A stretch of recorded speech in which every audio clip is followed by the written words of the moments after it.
एक समय की बात है कि परीक्षित महाराज के नगर में एक भैया रहते, सुबह बहुत शराब पीते।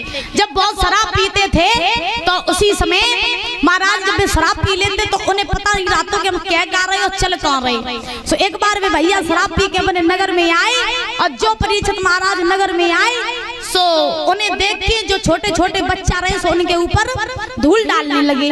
और जब धूल डालने लगे तो वे शराबी भैया जब कहने लगे देखो तो मेरी कितनी पहुंच है और देखो मेरे को कितना सम्मान करो जा रहे हो, जो छोटे छोटे बच्चा मेरे ऊपर फूल डाल रहे।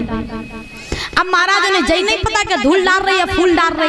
अब वे भैया और आगे बढ़े चलते चलते वे भैया परीक्षित महाराज की नाली में गिरे जाएगी। जो नाली में गिरे जा करके उसी समय महाराज और कहा जाता जो शराब पी ले वो नाली में डरो हो तो बात जा लगत के हम मखमल के बिस्तर पे ही लेटे।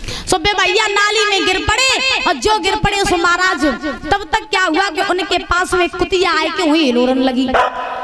जो हिलोरन लगी तो उसी समय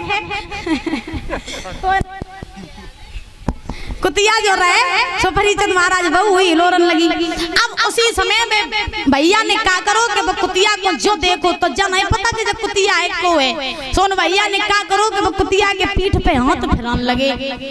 जो हाथ फिरान लगे तो हाथ फिरात महाराज वो कुतिया की पूछ तक हाथ लिए और जो पूछ तक हाथ लिए सो आप एकदम सही कहने लगे जब बताओ पप्पू की मम्मी पहले तुम दो छुट्टियां करती थी आज तुम एक ही काय को करे।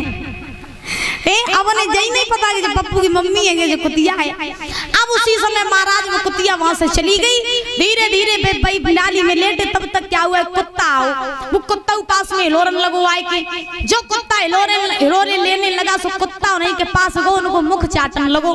जो चाटन लगो सोई महाराज अब शराबी भैया जा सोचन लगे कि आज हमें जल लगत के जो भैया जो है जो मेरी बिरादरी के आई है। सो महाराज अब वे शराबी भैया वो कुत्ता से कहने लगे क्या भैया तुम आए तो आए बताओ कुछ पीवे का जी नहीं ले आए, कुछ पीवे का जी नहीं ले आए। सो महाराज जो इतने वचन के सो कुत्ता पास में गो और जो कुत्ता पास में गो सो महाराज जाए के मुख में पेशाब जो करी महाराज इतना क्या कुत्ता वहां से चलो गो।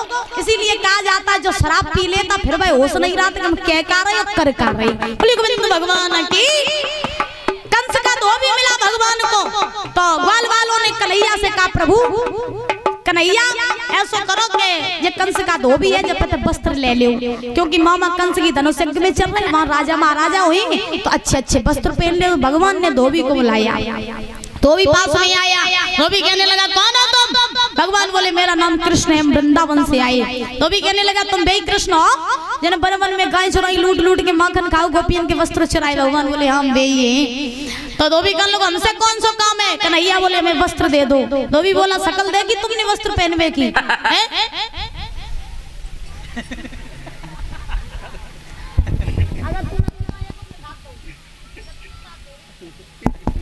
तो भी कहने लगा तुमने शकल देखी वस्त्र पहनवे की। उसी समय भगवान बोले कहीं मेरी शकल में क्या है? धोबी बोला तुम ये वस्त्र नहीं पहन सकते ये राजा महाराजाओं के वस्त्र हैं। भगवान बोले वस्त्र दे दो। धोबी ने नहीं दिए। परीक्षित महाराज धोबी अब शब्द कहने लगा भगवान से। भगवान को क्रोध आया। भगवान ने एक तमाचा दिया धोबी का प्राण हो गया। ध्यान रखना ये वही धोबी था जिसके कारण त्रेता युग में मैया सीता का वनवास हुआ था।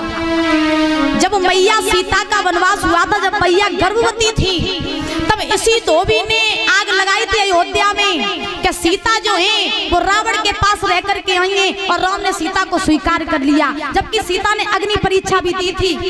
फिर भी जब धोबी ने आग लगाई कर राम ने सीता को स्वीकार कर लिया तब महाराज राम ने इसी धोबी के कारण सीता को वनवास दिया था। तब राम ने कही थी इस धोबी से अभी हम मर्यादा में उल्लंघन नहीं करेंगे द्वापर में आएंगे तब तो देखिए। तो महाराज वही समय आया भगवान एक तमाचा दिया धोबी दोबारा उठ नहीं पा कटी ऊपर की टिकट। अब महाराज ग्वाल वालन ने वस्त्र पहने आगे बढ़ करके क्या देखा कि सामने से 3 जगह से टेढ़ी कुबड़ी चली आ रही है नाम है कुब्जा। इतनी कुरूप के उसके रूप को देख करके